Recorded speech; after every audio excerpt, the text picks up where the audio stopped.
ప్రతి అమ్మాయి డ్రీమ్ ఒక soft, sweet and patience guy కావాలి. అంటే ఒక పోకిలా who talks gently, listen calmly, without any frustration తో లవ్ చూపించాలని. కానీ రియాలిటీ వేరు. బాయ్స్ వాళ్ళ షోల్డర్ మీద చాలా క్యారీ చేస్తారు, like responsibilities, pressure, expectation. Society కూడా వాళ్ళు స్ట్రాంగ్ గా, ఫోకస్డ్ గా, కొన్నిసార్లు ఎమోషనలెస్ గా ఉండాలని డిమాండ్ చేస్తుంది. అండ్ ఇదొక పెద్ద బ్యాటిల్. అందుకే మేము రూడ్ గా, అగ్రెసివ్ గా ఉంటాం.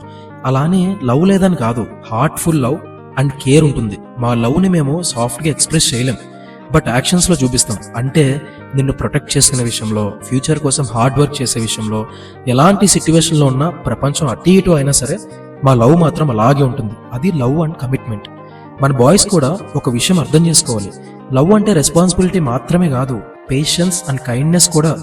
కొన్నిసార్లు మన యాక్షన్స్ కంటే కూడా మన వర్డ్స్ సాఫ్ట్ గా ఉండాలి. ఎస్, మనమే లవ్ లో చాలా టాక్సిక్ గా ఉంటాం, కానీ కొన్నిసార్లు కామ్ గా నీకోసం ఎప్పుడు నేను ఉన్నానని కూడా చెప్పాలి, ఎక్స్ప్రెస్ చేయాలి. అండ్ అలాగే గర్ల్స్, మీ మ్యాన్ కి కొంచెం టైం ఇవ్వండి, ఇస్తే మారుతారు. Maybe he is aggressive today because life made him tough, కానీ మీ అండర్స్టాండింగ్ వల్ల మేము నేర్చుకుంటాం సాఫ్ట్ గా ఎలా ఉండాలో.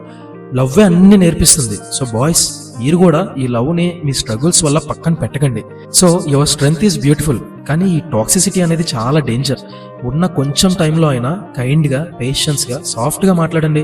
ఇప్పుడు మనం స్ట్రాంగ్ గా ఉండాలా, సాఫ్ట్ గా ఉండాలా అంటే ఖచ్చితంగా రెండూ ఉండాలి. సో ఫైనల్ గా love is all about growth. Floss అనేవి ఇద్దరు అర్థం చేసుకుంటేనే బెటర్ వర్షన్ చూడగలరు. ఇది రియల్ పోకీ అంటే.